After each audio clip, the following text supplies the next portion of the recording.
আলিফ লাম মিম যালিকাল কিতাবু লা রাইবা ফীহি হুদাল লিল মুত্তাকিন আল্লাযীনা ইউমিনুনা বিল গায়বি ওয়া ইউকিমুনাস সালাহ ওয়া মিম্মা রাযাকনাহুম ইউনফিকুন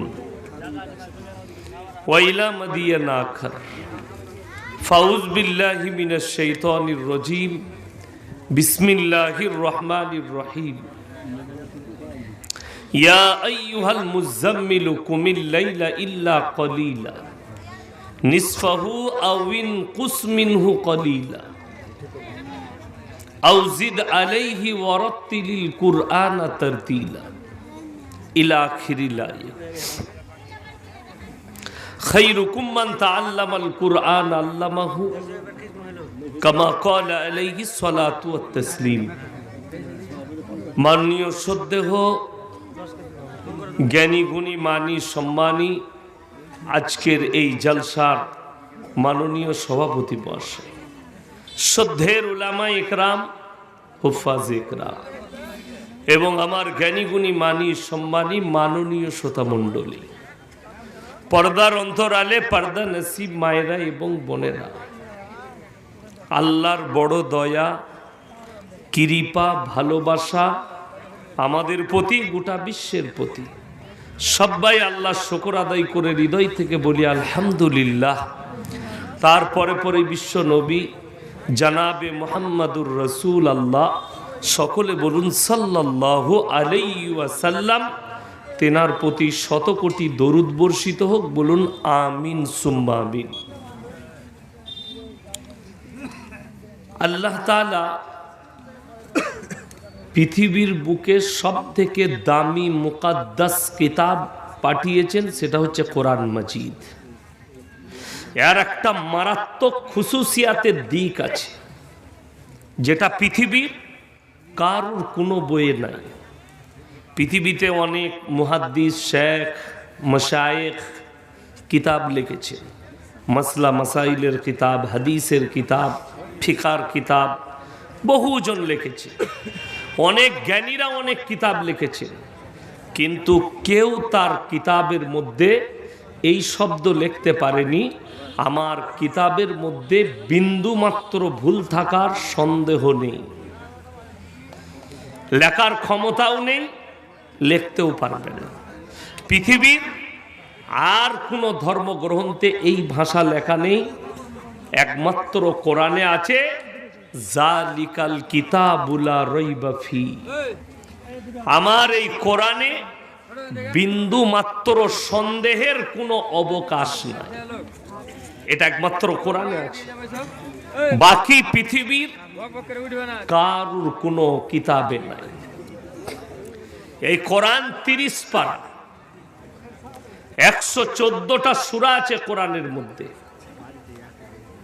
আল্লাহ তাআলা এই মুকাদ্দাস কিতাবকে, কোরআন মাজিদকে অবতীর্ণ করেছেন। এই কোরআনের যে ওজন, কোরআনের যে ওয়েট, আপনি হয়তো মনে করেছেন এই যে কোরআন নামানো আছে, এটা আপনি যদি চাপান খুব জোর 1.5 কিলো হবে, 1 কিলো হবে, আর একটু যদি বড়লেন 2.5 কিলো হবে। তোমার ওজন কি? কোরআন নিজে বলে দিয়েছে, লাউ আনজালনা হাদাল কুরআন আলা জাবালিল লারাআইতাহু খাশিয়াম মুতাসাদ্দিয়াম মিন খাশিয়াতিল্লাহ। আমি যদি এই কোরআনকে পাহাড়ের ওপরে অবতীর্ণ করতাম, পাহাড়টা চূর্ণ বিচূর্ণ হয়ে যেত। উম্মতে মুহাম্মাদীকে আল্লাহ ভালোবেসে দান করেছে। আর আল্লাহর কসম, গোটা পৃথিবীর বায়োডেটা আল্লাহ কোরআনে ভরে দিয়েছে। কিয়ামতের দুনিয়ার শুরু থেকে শেষ পর্যন্ত যতগুলো পাপ আসবে, যতগুলো বিপদ আপদ আসবে, সমস্ত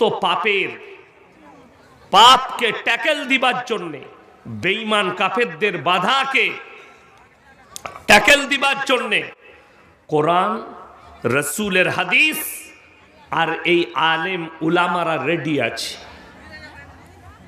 মাথায় রাখবেন। আমি কালকের জলসায় বলেছি মুর্শিদাবাদে যে আমার ভাই একটা চুটি কিতাব বর্ণ পরিচয়, যেটা আজ পর্যন্ত শুনলাম না কোনো স্টুডেন্ট বিনা ভুলে মুখস্থ করে শুনিয়েছে। কিন্তু আশ্চর্যের বিষয়, একটা মাদ্রাসার হাফিজে কোরআন তালিবে ইলমকে ডাকলে আপনাকে 30 পারা কোরআন দাঁড়িয়ে শুনিয়ে দিবে। জোরে বলুন সুবহানাল্লাহ। আমি যখন গুজরাটে প্রথম পড়তে যাই, আমাদের মধ্যে সব থেকে কমি বাঙালিদের মধ্যে কি আছে? শুদ্ধ করে কোরআন পড়তে জানে না, চেষ্টাও অনেকজন করে না। আমি যখন গুজরাটে আমার আব্বাজি পাঠালো জামিয়াতুল কিরাত কাফলেতা মাদ্রাসা, দিনাজপুরের একটা সাথী ছিল, মালদার অনেকগুলো ছিল আমার সাথে, 25টা বাঙালি মাত্র, বর্ধমান, 24 পরগনা, মালদা, দিনাজপুর, সব মিলিয়ে 25 জন। তার মধ্যে 12 জন আমরা খালি বর্ধমানের ছিলাম। তো আমি আমার আব্বার মাদ্রাসায় স্কুলে পড়তে পড়তে 7 পারা হিফজ করেছিলাম, 7 পারা মুখস্থ করে নিয়েছিলাম। সেখানে যখন গেলাম, প্রথম দিনে যখন শিক্ষককে সবক শোনালাম, বললে পুরে কে পুরে গলত হ্যায়, ফির শুরুয়াত সে পড়ো।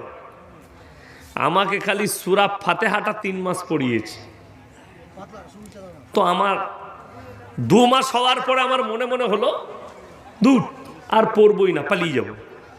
এই একটা সূরা 3 মাস পড়ে কেউ শুদ্ধ হয়ে গেছে। কিন্তু বিশ্বাস করুন, আজকে ওই 3 মাস সূরা ফাতিহাটা পড়ার ফায়দা আজকে বুঝতে পারছি। আমাকে যদি কেউ কাবা ঘরে দাঁড় করিয়ে দেয়, আল্লাহর কৃপায় নামাজ পড়িয়ে দেবো, অসুবিধা হবে না। সূরা ভুল যাওয়া, সূরা চুকে যাওয়া, এইসবের ভয় নেই, কোনো ভয় নাই। আমি গুজরাটে লখনৌ যখন ইরফানিয়ায় কিরাত পড়তাম, দরগায়ে হায়দারবাগ মসজিদে আমি 2টো টাইম ইমামতি করতাম, এশা আর ফজর। কোনো দিন মগরিব। আমার কারি সাহেব উস্তাদ আসতেন না, আমাকে বলতো ভাই তুমি পড়া দে না, আমি পড়াতাম। তো আমার পেছনে একজন বিখ্যাত কারি, যিনি পাকিস্তানে পর্যন্ত পড়তে গিয়েছে কম্পিটিশনে, কারি ওয়াসিম, লখনৌ ইরফানিয়া। ওনার সামনে ভারতবর্ষের যে সে কারি বসে কোরআন পড়তে পারবে না। তো আমি একদিন নামাজ পড়িয়েছিলাম, আমি এত শুদ্ধ কোরআন পড়ি, তারপরেও বলেছিল আচ্ছা সে কিতাব দেখ লেনা, কहीं कहीं पर मखारिज का गलती है तुम्हारी। আমাকে ভয় লেগেছিল ওনার সামনে নামাজ পড়াতে, এত সুন্দর করে পড়ালাম। আমাদের দেশে নামাজ হয় পাইকিরি, পাইকিরি নামাজ। সমাজের অবস্থা বলি, আলেম না চিনার কারণে, ইলম না বুঝার কারণে, ইলমের কদর না জানার কারণে আমাদের দেশের লোক পাইকিরি মুয়াজ্জিন খুঁজে বেড়ায়। আমি একটা জলসাই বলেছি, এরা যদি 10 টাকার মুয়াজ্জিন পায় তা 20 টাকার মালে যাবে না। কথাটা বুঝতে পারেননি? আমাদের সমাজের লোক মুয়াজ্জিন কি, গ্রামের চাচা, বেচারা আর কাজ করতে পারে না, বলে চাচা তুমি তো আর কাজ করতে পারো না, তা আমাদের মসজিদে থাকো, তুমি ঝাড়ু ফাড়ু লাগাবে আর 3 টাইম খানা খাবে, দুপুরে, রাত্রে, সকালে চা বিস্কুট, আর মসজিদে ঝাড়ু লাগাবে, আর 5 ওয়াক্তের নামাজে তুমি আজান দিবে, বেতন দিতে পারবো না। চাচা দেখলে এই বয়সে আমি যাব কোথায়, কাজও করতে পারবো না, এ পেটে ভাতে মালি ঠিক আছে। এই পেটে ভাতে মুয়াজ্জিন হওয়ার কারণে লখনৌ ইরফানিয়ায় যেদিনে মাদ্রাসা শুরু হয়, মাদ্রাসার মুয়াজ্জিন হবার জন্য ইন্টারভিউ শুরু হয়। কার গলা সুন্দর, কে শুদ্ধ আজান দিচ্ছে, সেই ছেলেটাই আজান দিবে। আমি যে বছরে কিরাত পড়ি ইরফানিয়ায়, ধুলিয়ানের একটা ছেলে চান্স পেয়েছিল আজান দিবার, সে আজান দিত। তো আমার মনে পড়ে, মারাত্মক গলা, মাঝে মাঝে অনেক লোকরা তার আজান শুনতে আসতো ইরফানিয়ায়, এত সুন্দর আজান দিত, আল্লাহ এত ভালো গলা দিয়েছিল। আর আমাদের দেশে চাচা আজান দিলে গায়ে ফেরেস্তা থাকে না। কেন? এটা তো পেটে ভাতে, পয়সা লাগে না, বিনা পয়সায় সুন্দর হয়েছে, আর টাকা লাগবে না আমাকে মুয়াজ্জিনের। চাচা আজান দিচ্ছে এসার সময়, আল্লাহু আকবার আল্লাহ বুঝে করো। আর এরকম আলেম সভাপতি সাহেবের মতো শেখ যদি আসে, ইনি মনে মনে ভাববেন গায়ে আচ্ছা মুয়াজ্জিন রেখেছে। কথাটা বুঝতে পারেননি? আর একটা যদি পয়সা দিয়ে রাখেন যে আজান যেন শুদ্ধ হয়, আপনাকে 5,000 বেতন দেবো, 5,000-এ মুয়াজ্জিনের আজান হবে আল্লাহু আকবার আল্লাহু আকবার। কথা বুঝতে পারেননি? ফজরের সময় চাচা আজান দিচ্ছে, আসসালাতু খায়রান মিনাল। যার নাম খয়রন, সে মনে মনে করছে আল্লাহ এত রাতে আমাকে কে ডাকছে, ঘুম থেকে উঠে গেছে। ওই বিনা পয়সার চাচা মুয়াজ্জিন হলে এইরকমই হবে। কিছু কিছু লোক, সেদিন আমাকে একটা লোক বলছে আপনি ইনসুলেট করছে। আপনি ইনসুলেট তোমাকে করি নাই, মসজিদ কমিটিকে করছি। যারা নামাজের আর কোরআনের এহতেরাম বুঝেনি, যারা নামাজের কিমত বুঝেনি, আল্লাহর ঘরের ইজ্জত বুঝেনি, একটা মেয়ের বিয়ে ঠিক করলে যদি ঠিক করে আমার মেয়ের বিয়ে দেবো, 50 বার 50টা লোক দিয়ে খোঁজ নিচ্ছে ছেলের বাপ কেমন, ছেলের পরিবার কেমন, ছেলে কামাই কি না, ঠিক কিনা কথা বলে। একটা মেয়ের বিয়ে দিবেন, এতবার খোঁজ নিবেন, আর একটা ইমামকে রাখবেন, একটা মুয়াজ্জিনকে রাখবেন, তার ইলম কালাম আছে কিনা এটা খোঁজ নিবেন না। এইটাই দুঃখের। আজকে এই পশ্চিম বাংলায় এই স্টেজগুলো মূর্খরা পাওয়ার কারণে আজ সমাজ গুমরাহ। ইলম নাই, কোরআন হাদিসের জ্ঞান নেই, ইবারত পড়ার ক্ষমতা নেই, মুখস্থ করে বক্তা হয়েছে, সমাজ তাদেরকে ডাকছে, ডেকে তাদের কাছ থেকে দিন শিখার চেষ্টা করছে। আজকে অবস্থাটা ওইটাই। আমি মুর্শিদাবাদে এক জায়গায় বললাম, আপনাদের এই জলসার স্টেজের কাগজটা হচ্ছে কিয়ামতের আলামত। বলে কেন? মাদ্রাসার জলসা। একটা মূর্খ যে জীবনে মাদ্রাসায় মুখ দেখেনি, একটা ইবারত পড়তে পারবে না, আরবি কোরআন শুদ্ধ পড়তে পারবে না, সে হচ্ছে প্রধান বক্তা, আর যতগুলো মৌলবি আছে তারা সব নিচেই। আমি বললাম এটা কিয়ামতের আলামত, অন্য কিচ্ছু নয়। আলেমরা বস থাকবে আর মূর্খরা সমাজকে দিন বুঝাবে। আলেম প্রতিবাদ করলে স্টেজে সেই আলেমকে লোক অপমান করতে চাইবে।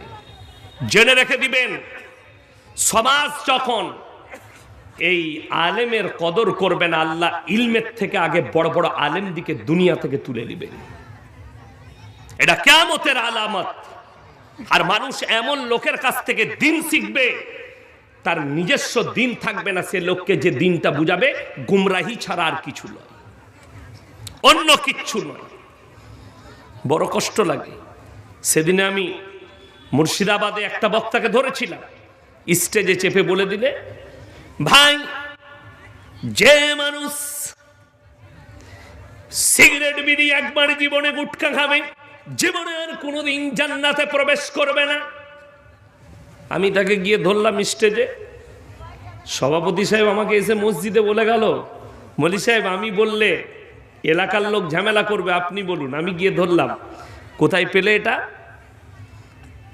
সে বলছে এগুলো খাওয়া চলবে না। আমার খাওয়া না চললে, একটা মানুষ জীবনে পাপ করেছে না জেনে, ইস্তেগফার করলে আল্লাহ ক্ষমা করবেন না? করবেন না। যে লোকটা ফিরে আসবে ক্ষমা করবে না? করবে না, অবশ্যই ক্ষমা করবে। আমি তাকে বললাম, তুমি খোঁজ লাও, তোমার বাপ আর দাদু বিড়ি খেয়েই জিন্দেগি ভর মারা গেছে, তাদের লেগে ফতোয়াটা কি দিবে বলো? মাসলা এখানে দুটো, একটা লোক জেনে শুনে পাপ করছে, আর একটা না জেনে পাপ করেছে। এই লোকটা যে না জেনে পাপ করেছে, সে ইস্তেগফার করলে, সে যদি পাহাড়ের মতো পাপ করে, আল্লাহ ক্ষমা করবে। এটা কোরআন, সূরা ফুরকান, ইল্লা মান তাবা ওয়া আমানা ওয়া আমিলা আমালান সালিহা ফাউলাইকা ইউবাদদিলুল্লাহু সাইয়্যাতিহিম হাসানাত ওয়া কানাল্লাহু গফুরার রহিমা। যারা তওবা করার মতো তওবা করবে, ইস্তেগফারের মতো ইস্তেগফার করবে, আমি আল্লাহ তার বিগত জীবনের সমস্ত গুনাহগুলো ক্ষমা করে অতটাই নেকি দান করব। আপনি নেকি পেয়ে যাবেন ফিরে এলে। আশ্চর্য লাগে, আমাদের সমাজের লোক নামাজ কেন পড়ে না, রোজা কেন রাখে না, আমাদের মা বোনরা পরিবর্তন নাই কেন? তার কারণ হচ্ছে এই জলসা। যদি বলেন কেন, মারাত্মক কারণ জলসা। আমাদের সমাজে একটা নিয়ম উঠেছে, আমিও মাদ্রাসায় আমি আদায় করি, আমিও জলসায় মানুষের কাছে টাকা চাই, কিন্তু আশ্চর্যের বিষয় আমরা ভেবেছি জলসায় 10-20 হাজার টাকা দে আর বক্তা একদম জান্নাতে নিয়ে গিয়ে ঢুকিয়ে রেখে দিয়ে চলে এলো, তাই না? আহারে বান্দারে কোথায় বসেছিল, তাড়াতাড়ি ছুটে এসে 1000 দিল, এরপর তাকে জান্নাতুল ফিরদৌসে ঢুকিয়ে পালঙ্গে শুইয়ে রেখে দিয়ে চলে এলো। এবার একে জিজ্ঞেস করো, হ্যাঁ আপনি মলি সাহেব, হুজুর আপনি আগে বুঝাতে পারলেন না, রোজগার হবে, দান করবেন মসজিদে হালাল টাকা, আপনি ইনকাম করবেন হালাল, রুজি হবে হালাল, তবে আপনার দোয়া কবুল হবে, তবে আপনি আপনার কামায়ে বরকত পাবেন, নাহলে বরকত পাবেন না। আপনারা তাকিয়ে দেখুন আমাদের মৌলবীদের কি আছে, কিছুই নাই। মসজিদে 7,000 বেতন, 5,000 বেতন, আর মাদ্রাসায় 10,000 বেতন, তারপরেও আল্লাহ অভাব দেয়নি। আমরা পড়ার জীবনে ডাল আলু ঘ্যাট খেয়ে মানুষ হয়েছে, আজও সেটাই খাচ্ছি। আর আল্লাহ তার বদলায় দস্তরখানে ইজ্জতের রুজি পাঠাচ্ছেন। রসুলের হাদিস, আল্লাহর রাস্তায় দিনের পথে যারা থাকবে আল্লাহ মৃত্যুকাল পর্যন্ত ইজ্জতের রুজি দান করবে। আজ আপনি কাকে গালি দেবেন? একটা অমুসলিমকে? আপনার মালদা বর্ডারে চলে যান, বাংলাদেশ বর্ডারে যান, ভারতের সীমান্তে যে মিলিটারিরা চাকরি করছে আপনি অবাক হবেন, ওইখানে আপনার ইমানটাকে ওজন করতে পারবেন। আমাদের ভারতে একটা জাতি আছে নাম পাঞ্জাবি। পাঞ্জাবিরা তাদের ধর্মেতে এতটা অটুট, তারা মিলিটারি চাকরি করে, তারা পুলিশের চাকরি করে, কিন্তু তারা মাথার পাগড়ি খুলে মুখের দাড়ি চাচে। তাদের দাড়িটা যদি সরকার চাচতে চায়, যে যাবে তার গর্দনটা আগে নিয়ে নিবে। আর আপনাকে দেখিয়ে দেবো 100টার মধ্যে 80টা মুসলমান দাড়ি চাচা। কথাটা বলুন, ঠিক বললাম না ভুল বললাম? 80টা। এই 80টা মুসলমান যারা সেলুনে বসে জানার পরেও, রসুলের আদর্শ জানার পরেও যারা দাড়িটা চেঁচে দিচ্ছে, এদের থেকে বড় নবীজির দুশ্মন আর কেউ হতে পারে? আপনি নিজেরা চিন্তা করুন, আমি বলবো না, আপনি নিজের দিলকে জিজ্ঞেস করুন যে আমি মুখে বলছি আমি নবীর উম্মত, আল্লাহর নবীকে ভালোবাসি, আল্লাহর রসুলের জন্য জান কুরবান, অথচ আপনি দাড়ি চেঁচেছেন, নবীজির সুন্নতটা চেঁচে ফেলিয়ে দিলেন সেলুনে বসে নিজে থেকে। আর আপনি বলছেন আমি নবীজিকে ভালোবাসি। আপনি জানেন কোরআনে স্পষ্ট বলা হয়েছে মদ স্পর্শ করা, নেশাগ্রস্ত জিনিস স্পর্শ করা হারাম। এরপরে যে মুসলমান মদ গাঁজা খাচ্ছে, খাওয়া তো দূরের কথা, আমি আপনাকে মালদা ডিস্ট্রিক্টে হরিশ্চন্দ্রপুরে দেখিয়ে দেবো, চাঁচলে দেখিয়ে দেবো, মুসলমান মদও খাচ্ছে, মদও বিক্রি করছে। ঠিক বললাম না ভুল বললাম? আমি আস্তে আস্তে চাঁচলে একটা দোকানে দাঁড়িয়েছিলাম কিছু মাল কেনার জন্য। মুসলিমদের ছেলে, সালাম দিলাম, উত্তর দিল, মোলাকাত করলো, চেয়ার দিল, বসুন, কি নেবেন? এটা নেবো। আমার ড্রাইভারকে বললাম গাড়িতে চাপিয়ে নাও। আমাকে বললো হুজুর 1 কাপ চা খান। খাবো। চা খেলাম। জানেন বিল মিটানোর পরে কি বলছে? চা খাওয়ার পরে বলছে হুজুর একটা সিগারেট খাবেন? আসলে কি হারাম করে পাল্লাই পড়লাম আমি। কেন? এই দোষটা কি তার? একদম নয়। কোন মৌলবি যদি এই যুবকটাকে দোষ দেয়, সেই মৌলবি অপরাধী হবে, যেহেতু তার হুজুর সিগারেট খায় তার কাছে চেয়ে। তার ভণ্ড হুজুর সিগারেট খায়, গুটকা খায়, পান খায়, সে মনে করেছে এই মৌলবিটা ওই দলের ইমাম। ওই জন্য বেচারা আমাকে জিজ্ঞেস করেছে, হুজুর সিগারেট খাবেন কি? আমি বললাম এগুলো তো খাওয়া নিষেধ ইসলামের শরীয়তে, আপনি কি করে খাচ্ছেন? আমি তো এগুলো জীবনে একটা পান খাই না, পান মশলা খাই না, মৌরি খাই না। উত্তর এত সুন্দর, আমাদের হুজুর খান। তোমার হুজুর খেলে আপনি বলুন। এরপরে এ মকরু ফতোয়া দিয়েছে, এরা এদের সামনে বসে সিগারেট খায়।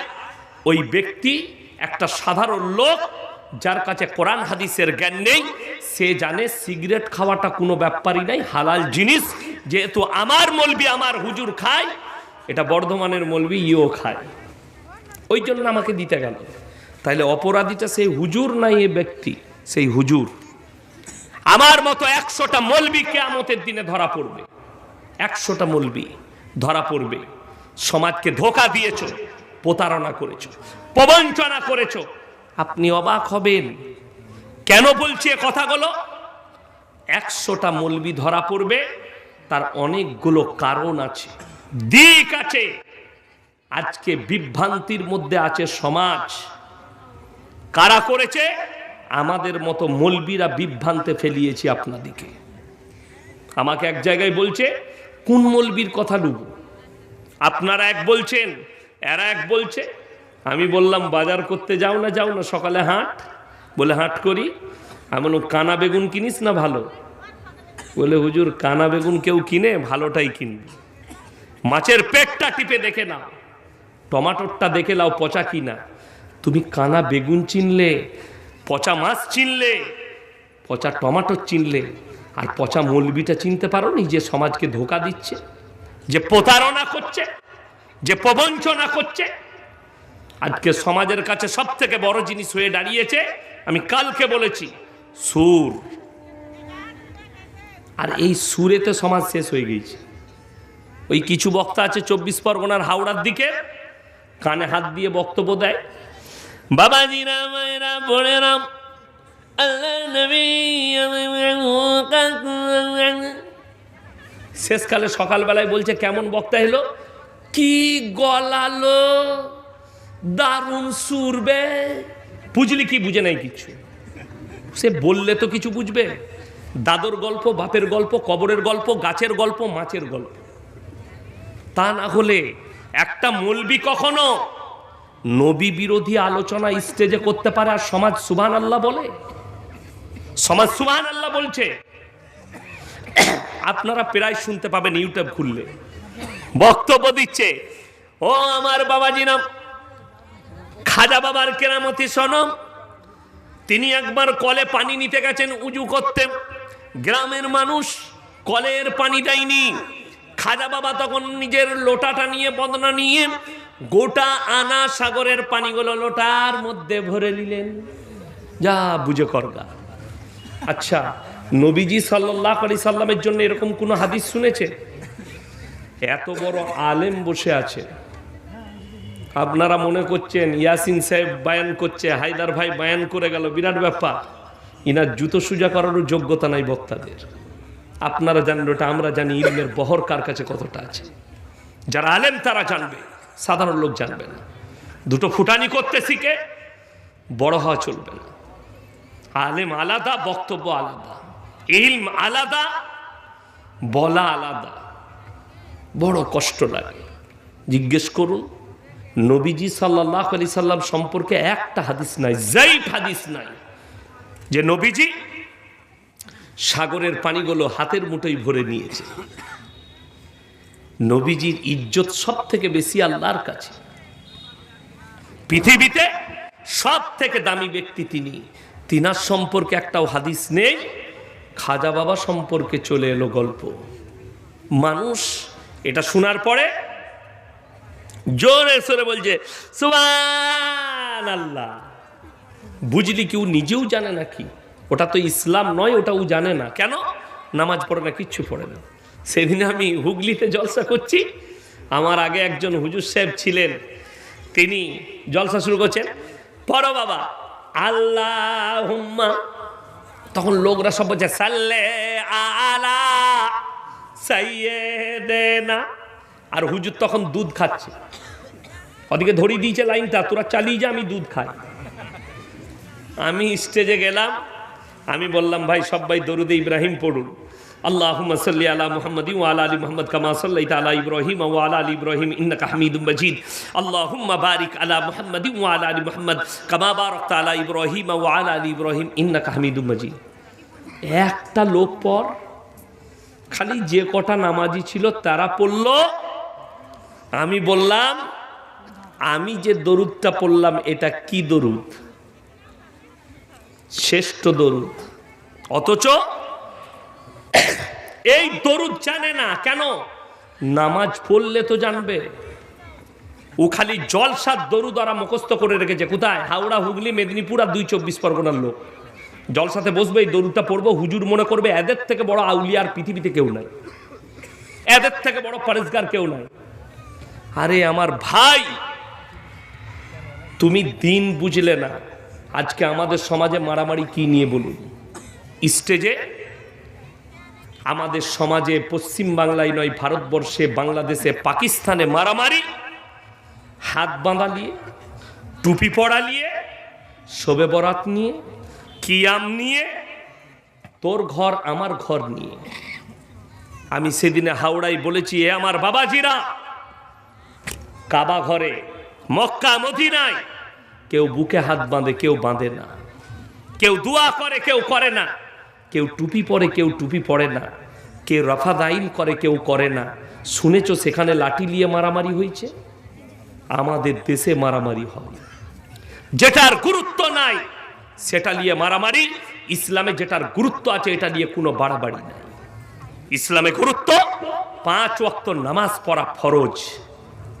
রাসূল আকরাম সাল্লাল্লাহু আলাইহি সাল্লাম বলেছেন, যার নামাজ নাই তার মধ্যে ইসলাম নেই। এই হুজুররা গন্ড মূর্খগুলো এটা নিয়ে মারামারি করবে না। মারামারি কি নিয়ে? যেটা ইসলামের বিষয় নয়, কিয়াম, মারামারি ওটা নিয়ে। যেটা ইসলামের কোনো বিষয় নয়, শবে বরাত, হালুয়া রুটি খেতে হবে ওকে, ওই জন্য ওটা নিয়ে মারামারি। বাকি কোনো জিনিস নিয়ে মারামারি নাই। ফরজ নামাজ, ফরজ রোজা, এইগুলো নিয়ে মারামারি নাই। যে একটা ব্যক্তি জেনে শুনে কেউ যদি একটা ফরজ রোজা ছেড়ে দেয়, সারা জিন্দেগি রোজা রাখলে একটা রোজার মাসুল দিতে পারবে না, নিজে থেকে ছেড়ে দিবে। হাজারো যুবক, হাজারো মেয়ে নিজে থেকে কতজন রোজা ছেড়ে দেয়, গুরুত্ব নাই। আপনাকে আমি পশ্চিম বাংলায় দেখিয়ে দেবো, রমজান মাসে মুসলমানদের চায়ের দোকান খোলা থাকে। ঠিক বললাম না ভুল বললাম? আপনাদের হরিশ্চন্দ্রপুরে থাকে না? থাকে না? চায়ের দোকান খোলা থাকে।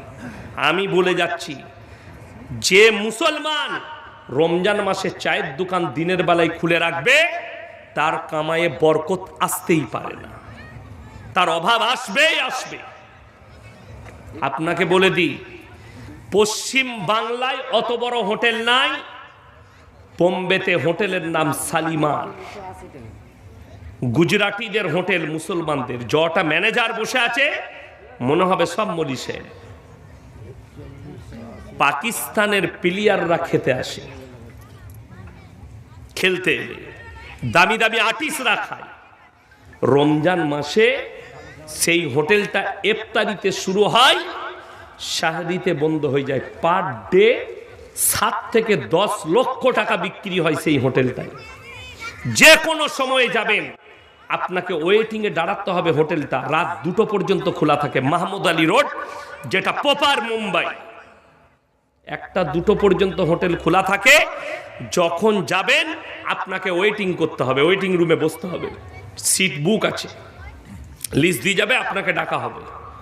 সেই রকম হোটেল যারা 10-20 লাখ টাকা প্রত্যেক দিন ইনকাম করছে, রমজান মাসে আল্লাহকে ভয় করে ইফতারিতে শুরু করে সাহরিতে বন্ধ করে দেয়। সারা দিন হোটেল বন্ধ।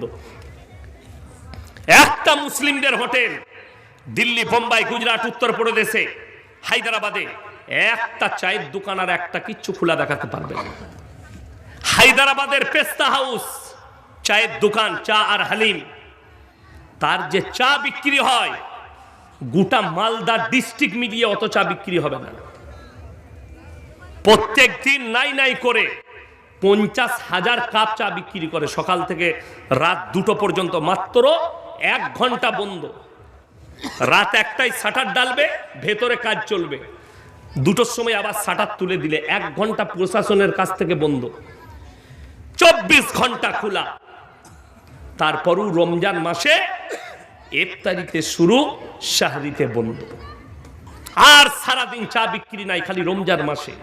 আর আমি আমার বর্তমান টাউনে দেখিয়ে দেবো, অনেক মুসলিম হোটেলওয়ালা হারামখোর চাদর টাঙিয়ে বেরোজগারকে ঢুকিয়ে খাওয়াচ্ছে। এইটা নিয়ে মৌলবীদের মাথা ব্যথা নেই। কিন্তু রমজান মাসে আমার এলাকায় একজন ইমাম সাহেব জানাজা পড়াবেন, দাঁড়িয়ে আছেন, লোকরা দাঁড়িয়ে আছে, গ্রামের মোড়লরা আছে। মোড়ল দাঁড়িয়ে এলান করছে, ভাই যারা মেহমান এসছেন জানাজা পড়ে খানা খেয়ে যাবেন। ইমাম সাহেব মাইক কেড়ে নিয়ে বলল, রমজান মাসে খানার এলান করা হারাম। বিশ্বাস করুন, সকালবেলায় মসজিদ কমিটি তাকে তাড়িয়েছে, মসজিদ কমিটি তাড়িয়েছে তাকে। অথচ ঈদ হয়ে গেল, ঈদের পরে ওই এলাকায় আমার জলসা। আমি ডাইরেক্ট বললাম, রমজান মাসে মাইয়াত বাড়িতে খানা রান্না করাটাই হারাম। তখন লোক কি বলছে জানেন? সুবহানাল্লাহ, একদম হক কথা। হবে আমি বললে হক আর ইমাম বললে তাড়িয়ে দিবি? ইয়াসিন বললে হক কেন? এ জানে ইয়াসিনের চাকরি যাবার ভয় নাই। আজকে যে আমি বক্তব্য দিচ্ছি, আমার চাকরি যাবে? আপনাদের ক্ষমতা আছে আমার চাকরি দিবেন? আমি বর্ধমানে আমার বাপের মাদ্রাসায় চাকরি করি। হ্যাঁ, আমাকে বলতে পারেন আপনি বক্তব্য দিবেন না, নেমে যান, আমার গাড়ি রেডি আছে, চেপে চলে যাবো, পয়সা ফেঁকো, তামাশা দেখো, তুই বুঝে লিগা। আবার যেখানে আসবো আমি এইটাই বলবো। আজকে এইটা নিয়ে কারো মাথা ব্যথা নেই, বড় কষ্ট লাগে। আপনাকে দেখিয়ে দেবো, আমাদের রাজ্যে সরকার খালি 2,500 টাকা ভাতা দিচ্ছে বলে অনেক মসজিদ আর বেতন দেয় না, ওই 2,500-ই তোমাকে থাকতে হবে। আমি বলে যাচ্ছি, তাদের নামাজ হয় কি না তুমি ভালো করে মৌলবীর কাছে ফতোয়া দিবে। তুমি সরকারের টাকায় নামাজ পড়তে চাইছো, একটা কোরআন শিক্ষা করবে, ইমামকে 10 টাকা দিতে পারেন না, তোমার লজ্জা হওয়া দরকার। যে পৃথিবীর দামি মুকাদ্দাস কিতাবের তালিম দেয়, তাকে আপনি 10 টাকা দান করতে পারেন না, 10 টাকা দিতে পারেন না। আমি যখন ইরফানিয়ায় পড়ি, আমার পেছনে নামাজ পড়তো একজন মুক্তাদি, আমাকে বললে, मेरा 2 लड़की है और 1 लड़का है, आप जरा उनको कुरान पढ़ा दीजिए। हमने एक लड़का का हमको 700 रुपया लगेगा। সে আমাকে কিছু বললো না, চলে গেল। সে দেখছি আমার উস্তাদে মাহতারাম মরহুম কারি মুস্তাক সাহেবের কাছে অভিযোগ করে দিয়েছে।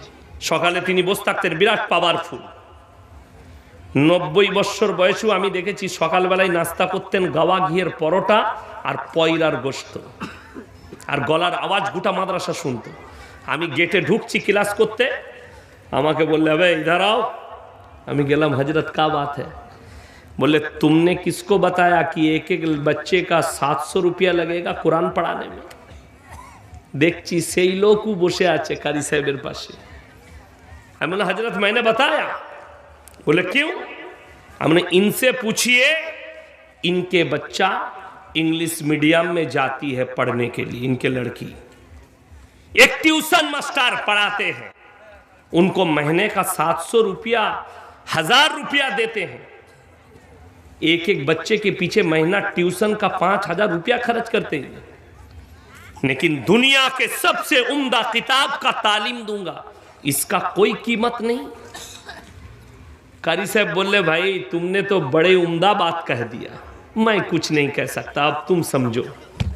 600 করে বললে 3টে ছেলের 1800 টাকা দেবো। আমি বললাম, কাল থেকে পড়াতে যাব, 1 টাকা কমে পড়াবো না। আজকে একজন এসে আমাকে বলছে, আরে মাদ্রাসার আমার গ্রামে মক্তব আছে, প্রায় 700টা ছেলে আছে মক্তবে। আমাকে একজন ধরেছে, আমাকে এসে বলছে, তোমরা মাদ্রাসা চালাচ্ছ? মাদ্রাসার শিক্ষক পড়াতে যায়, আমার ছেলেটা 1.5 বছর হয়ে গেল, এখন নুনারি কায়দা শেষ হয়নি। আমি ও যদি জিন্দেগি ভর পড়ে তাও শেষ হবে না। বলে কেন? আমরা ক টাকা দিস বল? বলে আমি তো টাকা দিই না। মানে রোজ আসবে আর বলবো আলিফ বা তা সাজাবে, ঘর যা, আলিফ বা তা সাজা, ঘর চলবে, রোজ ওইটাই থাকবে। আর তুই যদি ইমামকে যে পড়াচ্ছে তাকে যদি বলিস, আমার ছেলেটাকে 3 মাসে কোরআন শরীফ ধরিয়ে দেন, আপনাকে মাসে 200 করে টাকা দেবো। আমি চ্যালেঞ্জ দিলাম, তোর ছেলে 1.5 মাসে কোরআন ধরবে।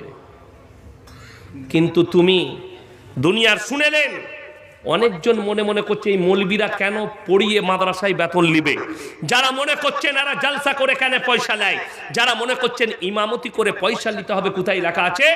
আমি তাকে বলবো, তুমি বার করে নিয়ে এসো, মসজিদ তৈরি করার পরে মৌলবীদিকে ইমাম রেখে নামাজ পড়াতে হবে, এটা হাদিসে কোথায় আছে দেখাও। নবীজি কোথায় বলে গেছে যে মৌলবীদিকে ইমাম রাখবি, দিয়ে নামাজ পড়বি? দেখাও। যেইখানে দেখাবে সেইখানে আমি দেখিয়ে দেবো, বেতন নিয়ে যাবে। আমিরুল মুমিনিন হযরতে উমরে ফারুক রাদিয়াল্লাহু তাআলা আনহু যেদিন আমিরুল মুমিনিন হলেন, নিজের ব্যবসার মালগুলো নিয়ে বেরিয়ে যাচ্ছেন, সাহাবীরা বললেন, হে আমিরুল মুমিনিন, আপনি ব্যবসায় চলে গেলে আমাদেরকে দিন শিক্ষা কে দিবে? তিনি বললেন, সাহাবীরা বললেন, হে আমিরুল মুমিনিন, তোমার ব্যবসা করলে সংসার চলে, আপনি ব্যবসা বন্ধ করুন, আমরা বাইতুল মাল থেকে আপনাকে বেতন দেব। আমাকে একজন দেখালো, দিল্লি মার্কাজের কোন জিম্মেদার হবে, জানি না, তবলিগের মুবাল্লিগ, তিনি বলেছেন মাদ্রাসা में पढ़ा कर पैसा लेना और बेश्या खाना में काम करना दोनों बराबर है। জোরে বলুন নাউজুবিল্লাহ। এত বড় উক্তি দিয়েছেন, আমি দেখলাম ভিডিও। তিনি বলছেন, ফতোয়া দিচ্ছেন, অথচ তার ফতোয়া দেবার অধিকার নাই। मोबाइल में कुरान रखना, तुम अपने दिल से फतवा लो, अगर दिल से फतवा कोई लेगा समझ लेना, যারা বলছে নিজের মনের সঙ্গে ফতোয়া লাও, এটা যদি শরীয়ত হতো, মানুষের কাছে মদটা তাহলে হালাল হয়ে যাবে তার দিলের কাছে ফতোয়া নিলে। আপনি ফতোয়া দিতে পারেন না, ফতোয়া মৌলবীর কাছে নিতে হবে, আলেমের কাছে নিতে হবে, ফতোয়া আপনি দিতে পারেন না। তার কারণ কি জানেন? আমি একবার আমার গ্রামে একটা ছাগল অ্যাক্সিডেন্ট হয়েছে। ছাগল অ্যাক্সিডেন্টের পরে পাড়ার লোক সেটাকে জবাই করেছে, রক্ত গড়িয়ে গেছে, ছাগলটা কিন্তু লড়েনি। মাদ্রাসায় এসছে, এসে একজন মৌলভী সাহেবকে জিজ্ঞেস করছে যে ভাই, ছাগলটা জবাই করেছি, রক্ত গড়িয়ে গেছে, আমি শুনছি দূর থেকে, ছাগলটা খাওয়া যাবে না যাবে না? সে বলছে কিতাব দেখে বলবো। আমি বললাম, আপনার কিতাব দেখতে যদি কাল পর্যন্ত সময় রাখে তো ওটাকে ফ্রিজে ভরে রাখবে? কথাটা বুঝতে পারেননি? আমি তাকে বললাম, শোনো, এইখানে মশলাটা শুনেলেন, আলেমের কত প্রয়োজন। এই যিনারা আলেম আছেন, মৌলবি আছেন, তারা বলবেন না, আপনারা কি বলছেন ওই ছাগলটা আর খাওয়া যাবে? কথা বলে না, এই খাওয়া যাবে না। এই জন্যই স্টেজে আমরা, তোমরা নিচে শুনেলেন মশলাটা। ছাগল মানুষ যখন অ্যাক্সিডেন্ট হয় তখন বেহুশ হয়ে গেলেও মারা যায় না। যে জীবটা মারা যায় তার রক্ত আর গড়াবে না, বিন্দু মাত্র বেরোবে না, স্টপ হয়ে যায় নিজের জায়গায় রক্ত। ছাগলটা বেঁচে ছিল তাই ফিক দিয়ে তার রক্ত গড়িয়েছে, ছাগলটা খালি বেহুশ হয়ে গেছে, অর্থাৎ ওই ছাগলের মাংসটা খাওয়া জায়েজ আছে।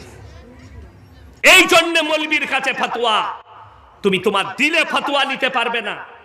দিল থেকে ফতোয়া লো, দিল থেকে ফতোয়া লাও। মোবাইলে কোরআন শরীফ যারা রেখেছে ওটা জায়েজ নাই। ফতোয়া কে দিচ্ছে?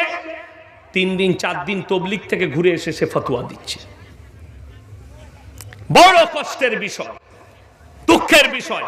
আমাকে একজন দেখালে, জীবনে মাদ্রাসার মুখ দেখেনি, কোথায় গেছে, 4 দিন না 5 দিন জামাত থেকে ঘুরে এসছে, সে ফতোয়া দিচ্ছে মোবাইলে কোরআন শরীফ রেখে পড়া হারাম। কেন?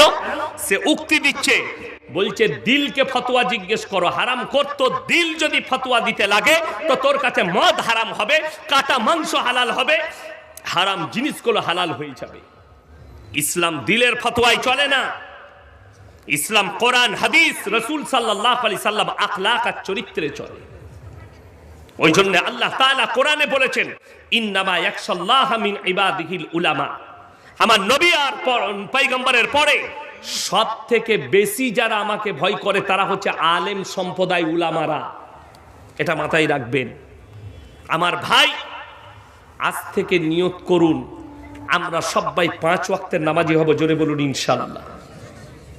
যারা নামাজ পড়েন না, মায়ের দিকে অনুরোধ করছি, আপনারা ভেবে দেখুন, আগের দিনে জলসায় ধনীপাড়ায় একসাথে ছিলাম, উনি যে কথাগুলো বলেছিল, মানুষের গায়ের চামড়া, যদি মানুষের চামড়া থাকে মানুষ বুঝবে আগামীতে।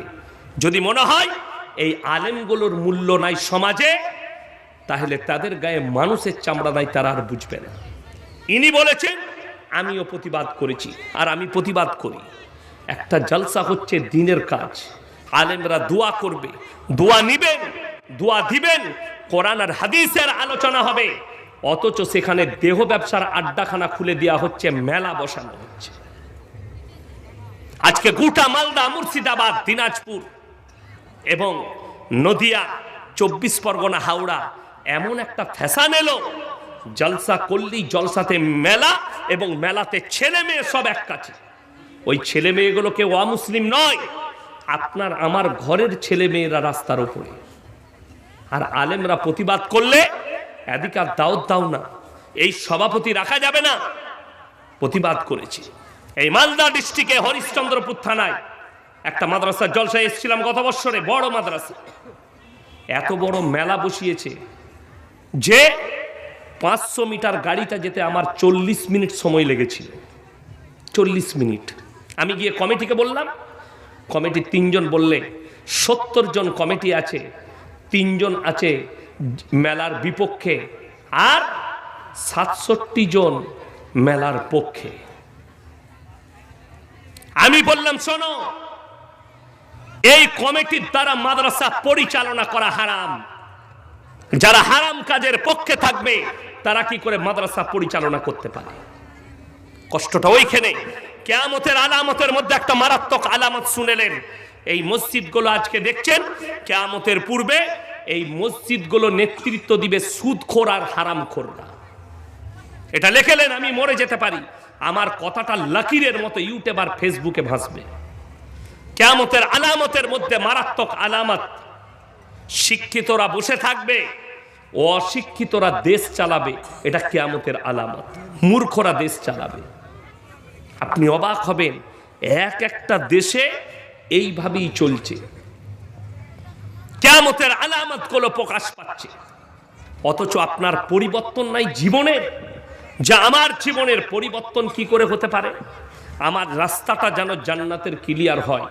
আল্লাহর কসম করে বলছে, কোরআনে আল্লাহ স্পষ্ট ভাষায় বলেছেন, ওয়ামাল হায়াতুদ দুনিয়া ইল্লা মাতাউল গুরুর। এই দুনিয়া তোমাদের জন্য সম্পূর্ণ ধোঁকা, সম্পূর্ণ ধোঁকা। আপনি আজকে মারা যাবেন, কালকে সকালে আপনার 2 দিন হয়ে যাবে। কবর হচ্ছে আপনার জায়গা। দুনিয়ার পরে এই দুনিয়া কিছুক্ষণের জন্য। পৃথিবীর একটা মানুষও চিন্তা করে না আমার মৃত্যু আছে, কিন্তু একটা মানুষও আর দুনিয়াতে থাকবে না একদিন। মৃত্যু এসছে, আমার বাপ দাদুরা চলে গেছে, আমার পূর্বপুরুষরা চলে গেছে, আমরাও যাব। আজ আর কাল, পরে আর আগে, চলে যেতেই হবে। এই মৃত্যুটাকে স্মরণ করুন আমার ভাই। মৃত্যু এমন একটা দিক, পৃথিবীর যতগুলো ধর্মের মানুষ আছে সবাই একে অপরকে অস্বীকার করবে। আল্লাহর কসম, মৃত্যুকে কেউ অস্বীকার করতে পারবে না। মৃত্যু যে অনিবার্য, এটা আপনাকে বিশ্বাস করতে হবে মাথা নত করে। আপনার কাছে পৌঁছাবে, আপনার স্ত্রী, আপনার সন্তান, আপনি সব পৌঁছাবে। কোরআনে কি আছে? ওয়ান্নাজিয়াতি গরকাম ওয়ান্নাশিতাতি নাশতা। হে আমার নবী, পৃথিবীর মানুষকে বলো, গরকা মানে হচ্ছে ডুব মারা, ওয়ান্নাজিয়াতি গরকা, আমার ফেরেশতাদিকে যখন হুকুম দিই তোমার জান কবজের জন্য, তোমার শরীরে আমার ফেরেশতারা ডুব মারে, ডুব মেরে তাদের আত্মাকে হরণ করে নিয়ে আসে। ওয়ান্নাজিয়াতি গরকা, কসম ওই ফেরেশতা যারা দ্রুত গতিতে তোমাদের কাছে পৌঁছায় আর তোমাদের রূহকে কবজ করে নিয়ে আসে আমার হুকুমে। ওয়ান্নাশিতাতি নাশতা, আরো আমি কসম খাচ্ছি ওই ফেরেশতা যারা দ্রুত গতিতে তোমাদিকে কবরে শোয়ানোর পরে যখন তোমার আত্মীয়রা ফিরে যায়, আমার হুকুমে ওই ফেরেশতারা দ্রুত গতিতে পৌঁছায় এবং তোমাদের বাঁধনগুলো খুলে দেয়। আপনি এই কোরআনের উপরে বিশ্বাস রাখুন যে কবর আপনার অনিবার্য, কিয়ামতের ময়দান আপনার অনিবার্য। আমার ভাই, মারাত্মক দিক মৃত্যুটা। কেউ পৃথিবীর অস্বীকার করেনি, রাজা, বাদশা, পণ্ডিত, আমি আপনি, সে, তিনি, সকলে চলে গেছে। আল্লাহর হাবিব সাল্লাল্লাহু আলাইহি সাল্লাম যখন খবর হলো নবীজি দুনিয়া ছেড়েছেন, সাহাবীরা কাঁদছেন বাচ্চা ছেলের মতো। হযরতে উমরে ফারুক রাদিয়াল্লাহু তাআলা আনহু বললেন, কেউ যদি বলো নবীজি দুনিয়া ছেড়েছে, তাকে আমি টুকরো টুকরো করে দেব। হযরতে আবু বকর সিদ্দিক রাদিয়াল্লাহু তাআলা আনহু বুকে জড়িয়ে বললেন, হে উমর, তুমি যদি বলো নবীজি দুনিয়া ছাড়েনি, কোরআনকে মিথ্যা বলা হবে। কুল্লু নাফসিন যায়কাতুল মাউত, যতগুলো জানদার দুনিয়াতে এসছে সকলকে মৃত্যুর স্বাদ গ্রহণ করতে হবে। উমরের চোখ দিয়ে পানি, মেনে নিতে হয়েছে নবীজি চলে যাওয়াটা। আর আপনি কি ভাবছেন আপনি থেকে যাবেন? আজকে লোক হক কথা বলতে ভয় খাচ্ছে, সত্য কথা বলতে ভয় খায়। আমার বাপ দাদরা মিথ্যা কথা বলতে ভয় খেত, কিসের জন্যে? খালি গুনাহ হবে, পাপ হবে বলে। আজকে লোক তো সত্য কথা বলতে ভয় খাচ্ছে, কলারটা কেউ টিপে ধরবে বলে। কিন্তু মুসলমানের আকীদা হওয়া দরকার, বিশ্বাস হওয়া দরকার, হকের জিত আছে, না হকের জিত নেই। হক প্রতিষ্ঠিত হবে, না হক কোনোদিন প্রতিষ্ঠিত হবে না। তার দুটো জিনিস শোনাবো, একটা কোরআন, একটা হচ্ছে আরবি কিতাবের একটা গল্প। গল্প বললাম, এটা কোনো হাদিস কুরআন নয়, আরবি কিতাবে গল্পটা এসছে। এটার মধ্যে শিক্ষা আছে যে হকের জিত হয়, না হকের জিত হয় না। একজন বাদশা ৮০ বছর বয়স হয়ে গেছে, বৃদ্ধ, কিন্তু তিনি ইমানদার বাদশা, হকের ওপরে টিকে থাকা বাদশা। তিনি মনে মনে চিন্তা করলেন, আমার ৮০ বছর বয়স হয়ে গেছে, আমি যদি কালকে মারা যাই, আমার এই রাজত্বতে যদি কোনো বেঈমান রাজা চলে আসে, আমার প্রজারা কষ্ট পাবে। তাই আমি বেঁচে থাকতে থাকতে একজন ইমানদার বাদশা নিযুক্ত করে যেতে হবে। এরপরে বাদশা এলান করলেন, হে আমার রাজ্যের যত ২৫ থেকে ৩০ বছরের যুবক আছো, সবাই আমার রাজ দরবারে অমুক তারিখে হাজিরি দাও। সবাই রাজ দরবারে হাজির। বাদশা ৩টে বেটা, সেই ৩ জন মনে মনে ভাবছে, আব্বা যখন রাজ্যের এতগুলো যুবককে ডেকেছে, তাদের সামনে আমাদের ৩ ভাইয়ের মধ্যে একজনকে বাদশা ঘোষণা করবে। সমস্ত যুবক হাজির। এরপরে বাদশা বললে, হে আমার ৩ জন সন্তান, তোমরাও লাইনে দাঁড়িয়ে যাও। তারা অবাক, লাইনে দাঁড়িয়ে গেল। এরপরে বাদশা এলান করলেন, হে আমার রাজ্যের যুবকেরা শোনো, তোমাদের কাছে আমি ১ বৎসর ধরে একটা পরীক্ষা নেব। পরীক্ষা হচ্ছে, একটা করে ফলের বীজ দেব, যার গাছটা ১ বৎসর পরে সব থেকে সুন্দর হবে, তাকে আমি রাজত্ব দান করব। তিনার প্রজাকে বললেন, এই আমার কামরা থেকে বীজের বস্তাটা নিয়ে এসে ঢেলে দাও। ফলের বীজগুলো ঢেলে দিলেন, তোমরা একটা করে নিয়ে নাও। সব যুবক একটা করে বীজ কুড়িয়ে নিয়েছে। লাস্টে একটা পড়ে আছে। একজন ইমানদার ছেলে, তার নাম মাহমুদ, বুড়ি মায়ের সঙ্গে ঝুপড়ি বাড়িতে বাস করে, লোকের বাগানে কাজ করে, খেজুরের বাগানে। সে তখন এসে লাস্টের বীজটা কুড়িয়েছে, বাড়ি গেছে। মা, বাদশা বলেছে যার গাছটা ১ বৎসর পরে সব থেকে সুন্দর হবে, তাকে রাজত্ব দান করবে। যেভাবে টবে গাছ লাগায়, বীজ রোপণ করেছে, পানি প্রত্যেক দিন দিচ্ছে। ৩ মাস হয়ে গেল। গোটা রাজ্যের যত যুবক আছে সব বাড়ির টবে গাছ বেরিয়েছে, কিন্তু মাহমুদের টবেতে কোনো গাছ বের হয়নি। মাহমুদ নামাজ পড়ে আল্লাহকে বলছেন, আল্লাহ, আমি হকের ওপরে আছি, ইমানদার, আমার টবে কেন গাছ বের হয়নি? আল্লাহ তুমি বার করে দাও। আল্লাহর ওপরে বিশ্বাস, হকের ওপরে টিকে।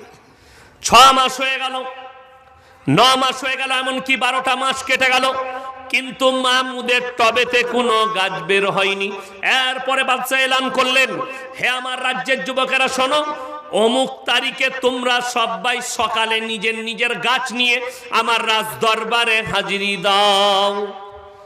সমস্ত যুবক নিজের নিজের গাছ নিয়ে ফজরের পরে গোসল করে সব বেরিয়েছে রাজ দরবারে। ফজরের নামাজ পড়ে মাহমুদ মন মারা হয়ে বাড়িতে বসে আছে। মা বললে, বাবা তোমার মন এত খারাপ? মা, বাদশা আজকে যেতে বলেছে সকলকে গাছ নিয়ে, আমার টবেতে কোনো গাছ নেই, আমি কি নিয়ে যাব? তিনার বুড়ি মা বললেন, বাবা মাহমুদ, তুমি হকের ওপরে টিকে আছো, তুমি এই খালি টব নিয়ে চলে যাও। মাকে বললে, মা আমাকে পাগল বলবে লোকে। বলে, আমি বলছি নিয়ে যাও। মাহমুদ গোসল করে সিলাই করা যে জামাই ছিল জামা পরে চলে গেল টবটা নিয়ে, খালি টব। একবারই পেছনে দাঁড়িয়েছে। সব যুবকরা যখন দেখেছে এই ছেলেটার টবে কোনো গাছ নেই, সবাই হাসছে, পাগল বলছে। পাগল বলবে না? বলবে না? সবারই টবে গাছ, তার টবে গাছ নেই, সবাই হাসছে। বাদশা এলো, সিংহাসনে স্টেজে চলে এলো। বাদশার সিংহাসন রেডি। বাদশা সমস্ত গাছগুলো পরিদর্শন করলেন। এরপরে বাদশা এলান করলেন, হে আমার রাজ্যের যুবকরা শোনো, তোমাদের মধ্যে একদম পেছনে একজন যুবক আছো যার টবেতে কোনো গাছ নেই। তোমার নাম কি? বললে, আমার নাম হচ্ছে মাহমুদ। তুমি তোমার ওই খালি টব নিয়ে আমার রাজ দরবারের সিংহাসনের কাছে এসো।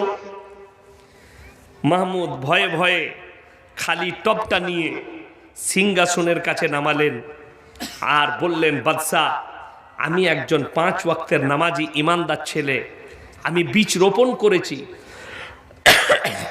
মেহনত করেছি, জানি না কেন আমার টবে গাছ বের হয়নি।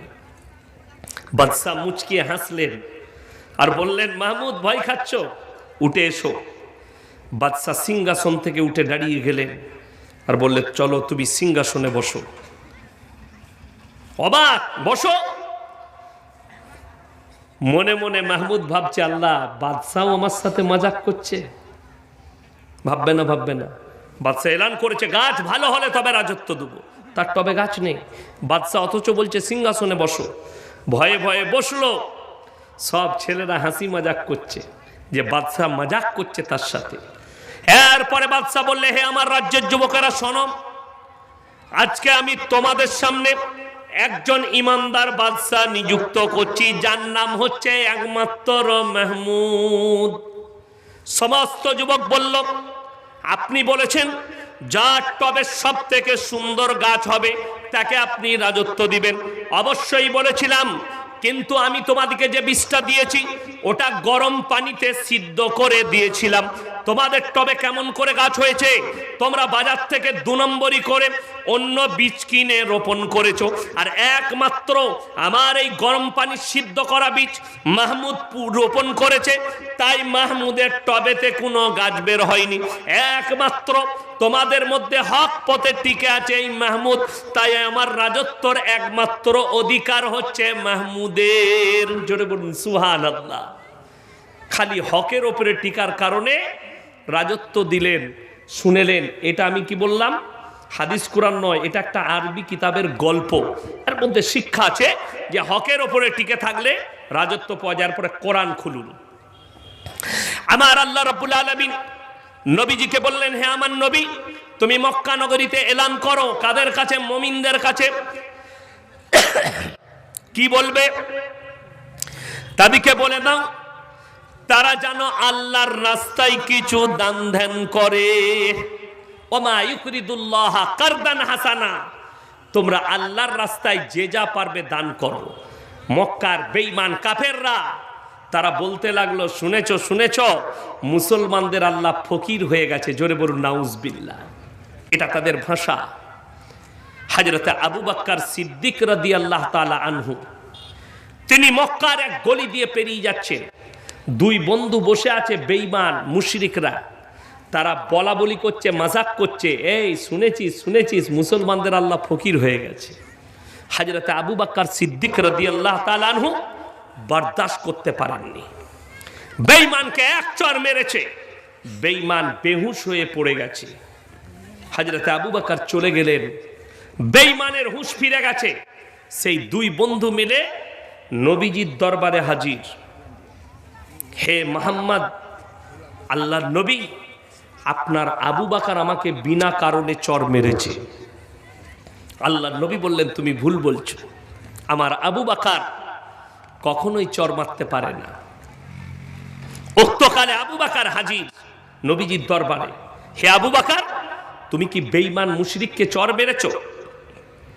ইয়া রাসূলুল্লাহ, হে আল্লাহর নবী, আল্লাহর শানে এমন কথা বলেছে আমি বরদাস্ত করতে পারিনি, এক চড় মেরেছি। আপনি বলুন, হরিশ্চন্দ্রপুর বাজারে যদি আপনি বসে থাকেন কোনো চায়ের দোকানে, আর আপনার পাশে বসে কেউ যদি আল্লাহকে গালি দেয়, আপনি কন্ট্রোল থাকতে পারবেন না? তাকে চড় মারবেন? কথা বলে না? মারবেন না? মারবেন না?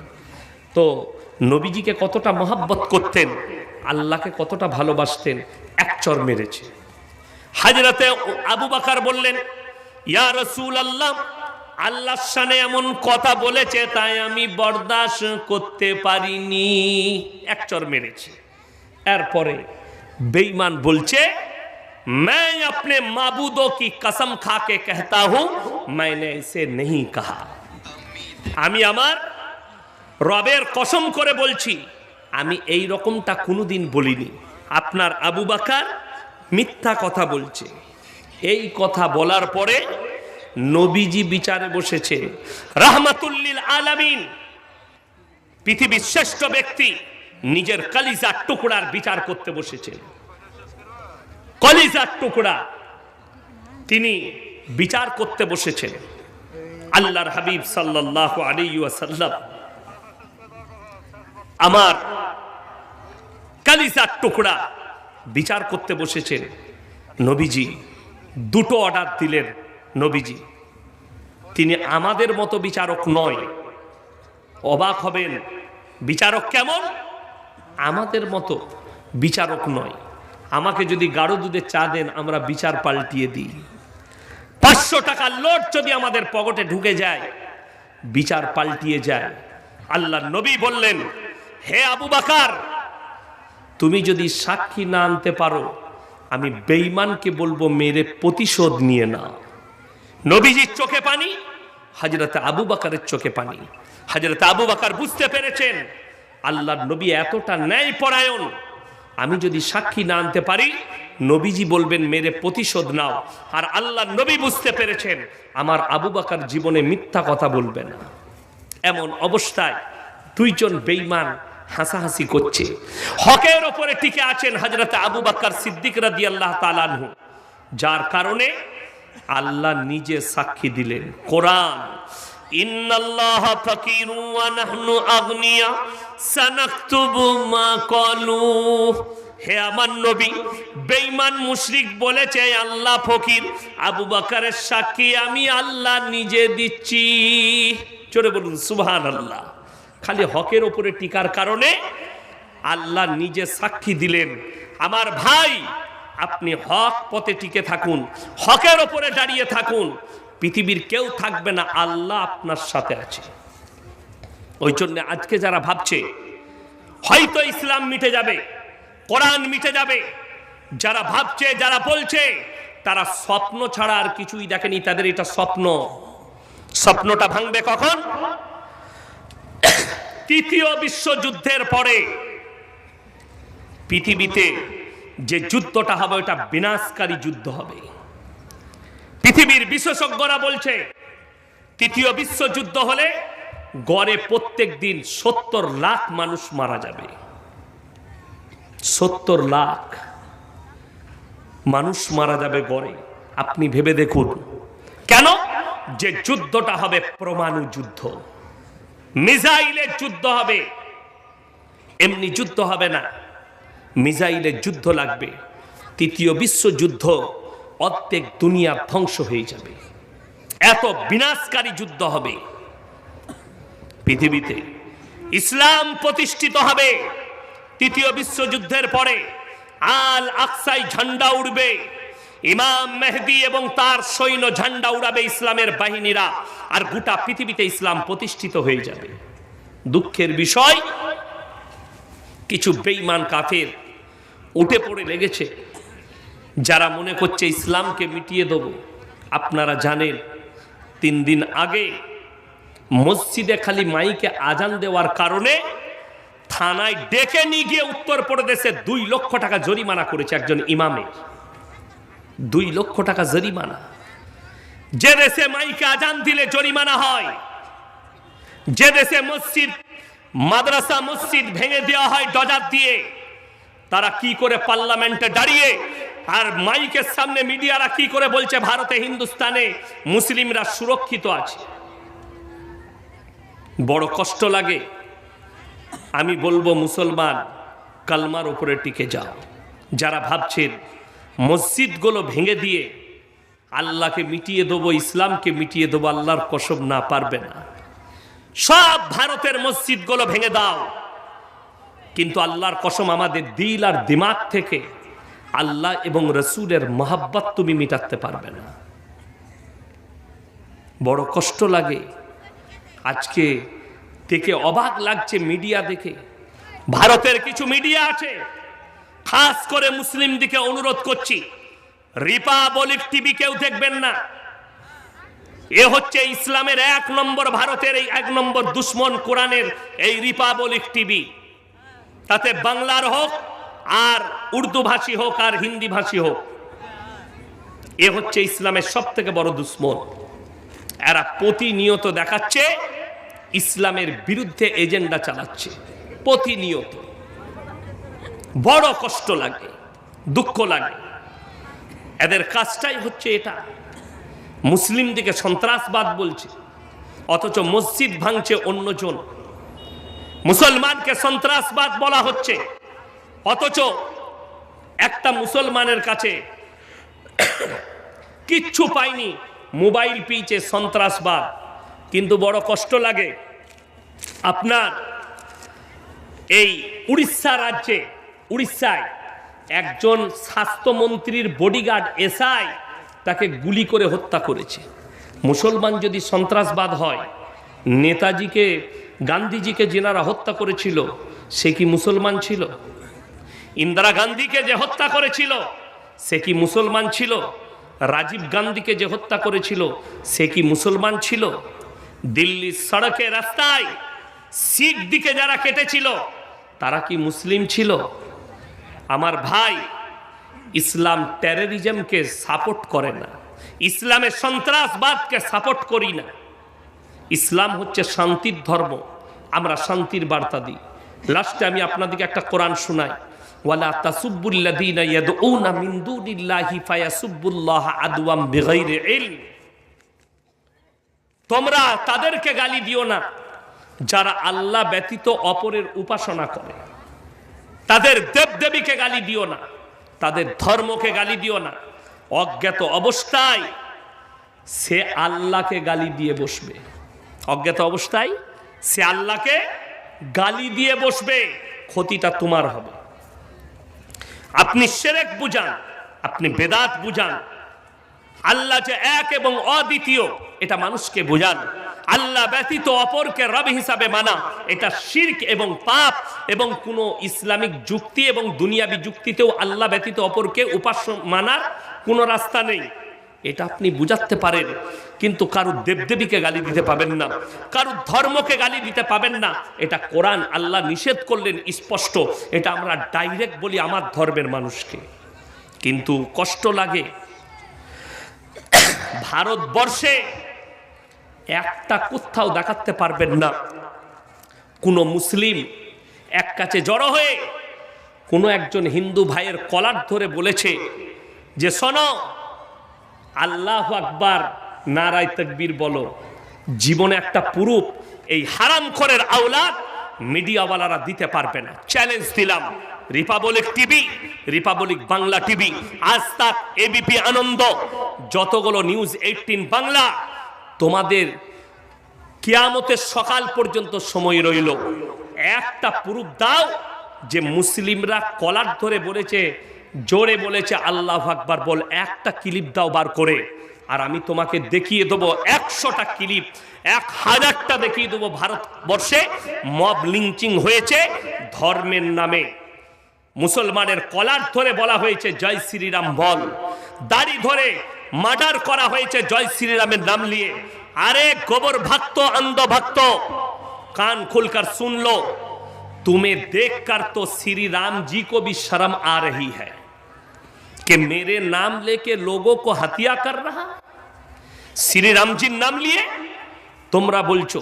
আরে গোটা পৃথিবী জানে, পৃথিবীর একটা দেশের কোন মিডিয়া, কোন বৃদ্ধ লোক কেউ প্রমাণ দিতে পারবে না যে মন্দির ভেঙে বাবরি মসজিদ হয়েছে, কিন্তু গোটা পৃথিবী দাঁড়িয়ে দেখেছে মসজিদ ভেঙে দিয়ে মন্দির তৈরি করা হয়েছে।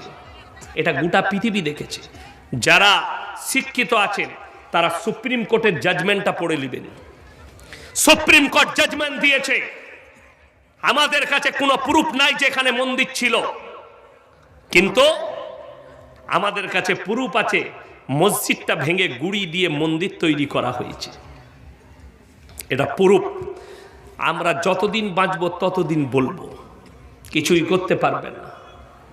আজকে কষ্ট লাগে, বোম্বেতে কুরবানির সময় একজন দাড়িওয়ালা চাচা খাসির মাংস ডিব্বা করে লোকাল ট্রেনে যাচ্ছে তার মেয়ের বাড়ি, তাকে খালি থাপ্পড় মেরেছে গালেতে গরুর মাংস বলে, থাপ্পড় মেরে চোখ লাল করে দিয়েছে।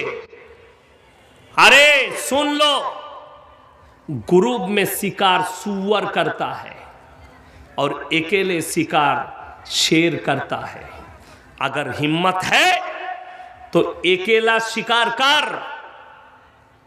आकर सुअर के ढूंढ में शिकार करता है। একটা বৃদ্ধ লোককে মেরে সে বলছে আমি ধর্মকে বাজাবো। যদি হিম্মত থাকে একা আয়, এসে face to face hand to hand মুলাকাত কর, দেখি তুই কত মায়ের দুধ খেয়েছিস।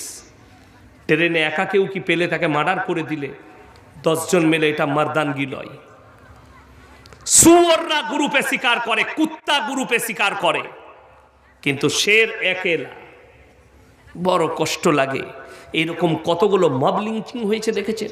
মালদা ডিস্ট্রিক্টের দুটো ছেলে গরুর গোশের নাম করে হরিয়ানায় মার্ডার করে দেওয়া হলো কিছুদিন আগে, এখনো 2 মাস হয়নি, মার্ডার হয়ে গেল। আজও পর্যন্ত তাদের ঘরে বুলডোজার চলেছে? চলেনি। এই কুত্তা মিডিয়ারা প্রকাশ করতে পারেনি। সংসদে যারা হামলা করেছিল, যে ছেলেগুলো পার্লামেন্টে ঢুকে যারা হামলা চালিয়েছে সংসদে, তারা কোনো মুসলিম ছিল না, 3 জন ছিল, 3 জনই হিন্দু। কেসটাকে দাবিয়ে দেওয়া হলো। এরা বাংলাদেশের মন্দির ভাঙা দেখাতে পাচ্ছে, এরা সিরিয়ার যুদ্ধ দেখাতে পাচ্ছে, ফিলিস্তিন গাজা দেখাতে পাচ্ছে, ইউক্রেন দেখাতে পাচ্ছে, রুবিকা লিয়াকাতের মতো হারামের আওলাদ। মণিপুর দেখাতে পারেনি। মণিপুরে মা দিকে ন্যাংটো করে ঘোরানো হচ্ছে নারীকে, এরা মণিপুর দেখাতে পারেনি। কেন? तुम लोग तो पले हुए कुत्ती हो। आज हिंदुस्तान के मीडिया कुत्ता बन चुका है, राजनीतिक दलों का कुत्ता। तुम लोगों की गले में कुत्ते के पट्टा डाल दिया। इसीलिए आज हिंदुस्तान में किसी मुसलमान से खतरा नहीं, किसी हिंदू से खतरा नहीं, किसी सिख और ईसाई से खतरा नहीं। अगर हिंदुस्तान में सबसे ज्यादा खतरा है तो इलेक्ट्रिक मीडिया है, जो दंगा फैलाने का काम कर रही है।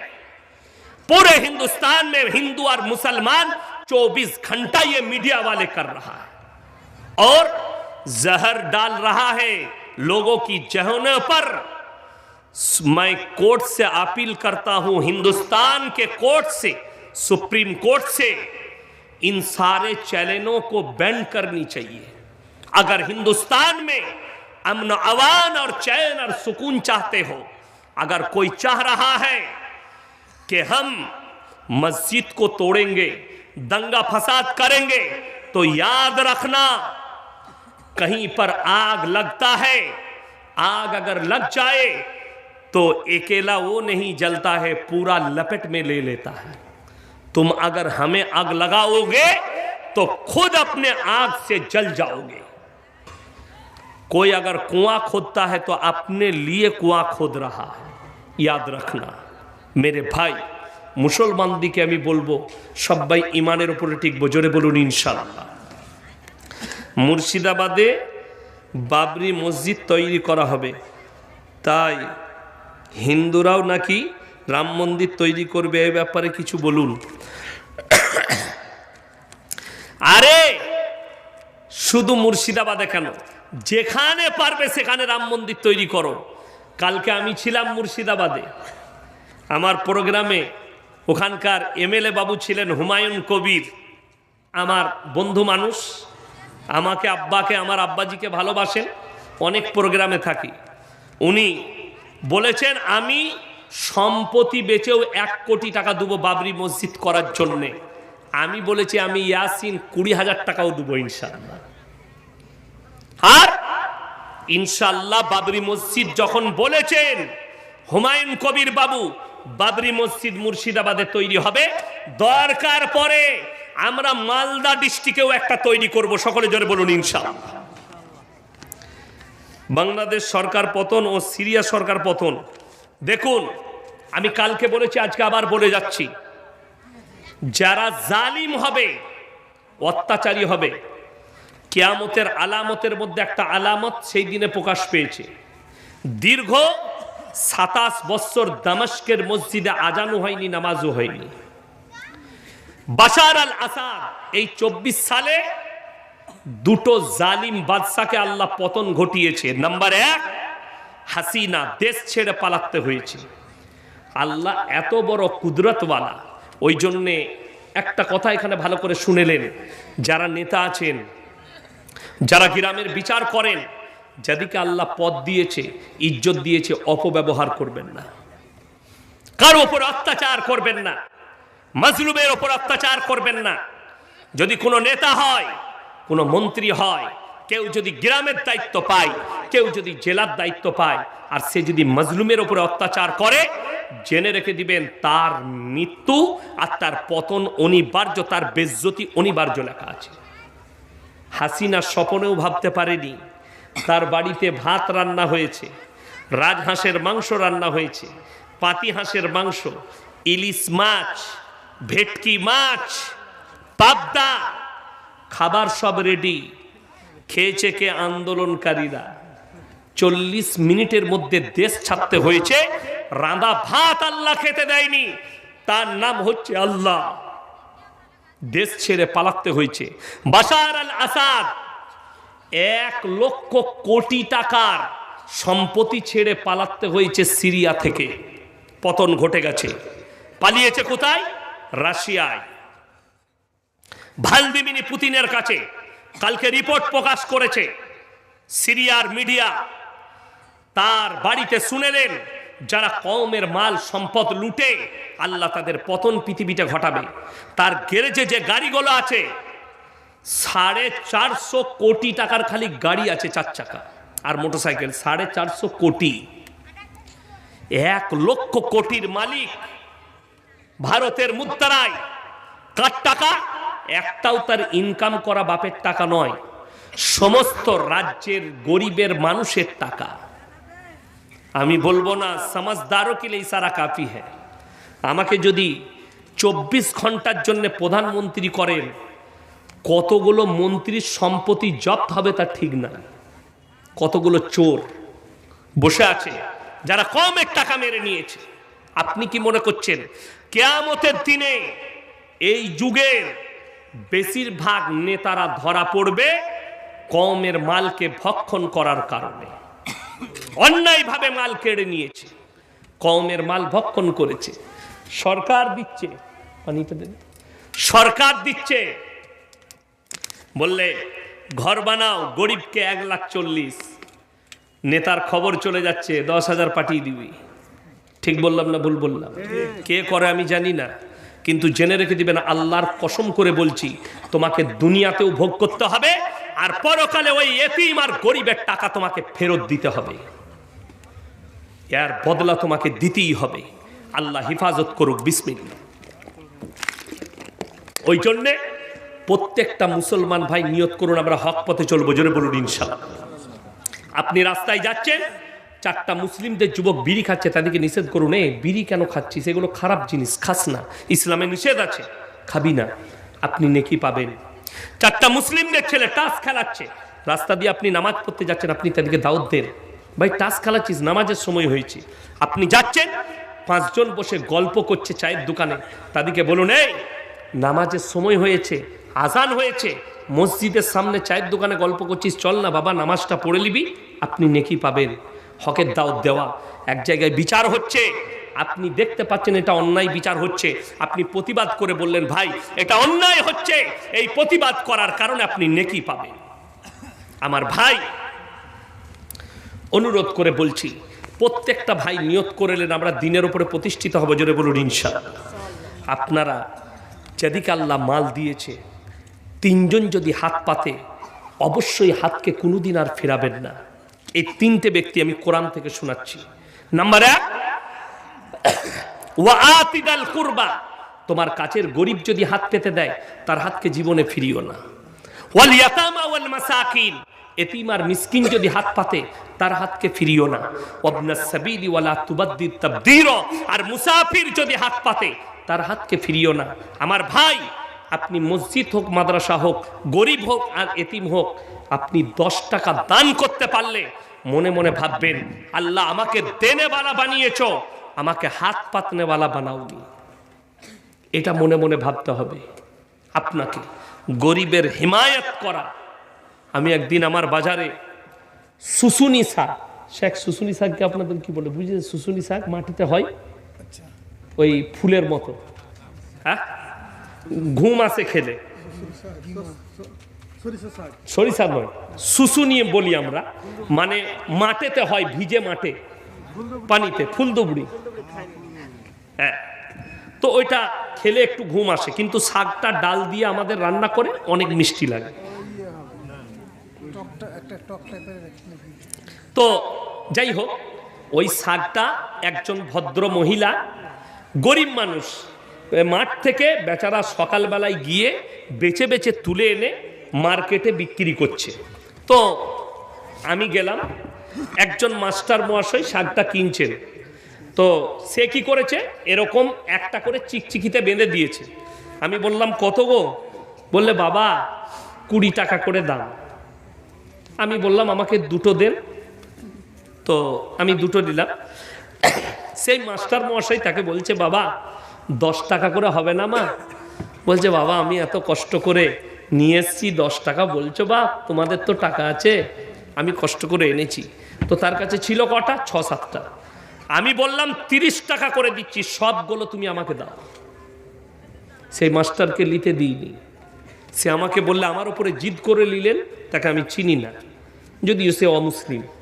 আমি বললাম, আপনার মতো নির্বোধ লোক যে মাস্টারের চাকরিটা দিয়েছে, আপনি নিশ্চয়ই ঘুষ নিয়ে চাকরি নিয়েছেন।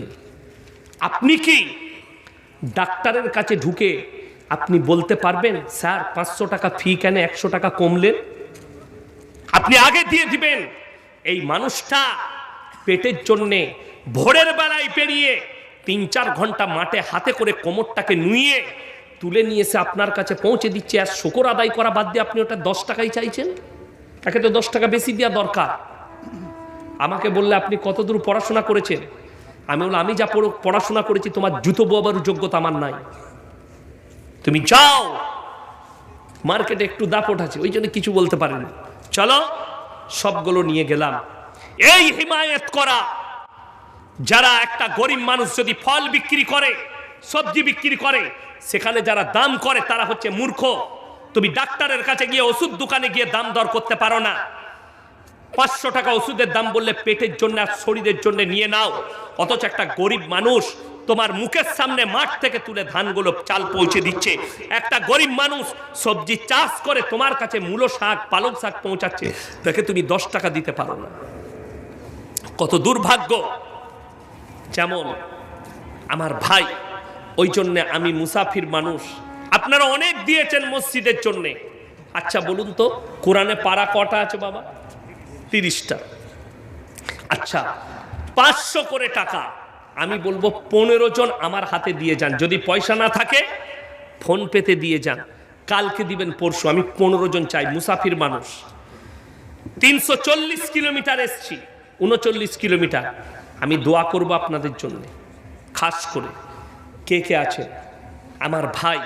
মাত্র 500 করে বলেছি, 500 করে 15 জন কে কে আছেন, আল্লাহ টাকা দিয়েছেন মাত্র 500 করে আমার সঙ্গে মোলাকাত করে যাবেন। 500 করে টাকা দিয়ে যান এই মসজিদের জন্য, আল্লাহর ঘরের জন্য। হাদিসে আছে জাকিরা, মানুষ কাঁদবে কিয়ামতের দিনে, গচ্ছিত সম্পদ। জাযাকাল্লাহ। আসুন ভাই। 500 টাকা নগদ আর 5000 টাকা বাকি। মাশাআল্লাহ, 500 টাকা নগদ আর 500 টাকা বাকি। আল্লাহ 5000 টাকা বাকি। আল্লাহ হায়াতে বরকত দেখ। আসুন ভাই। মাশাআল্লাহ, 2 জন 3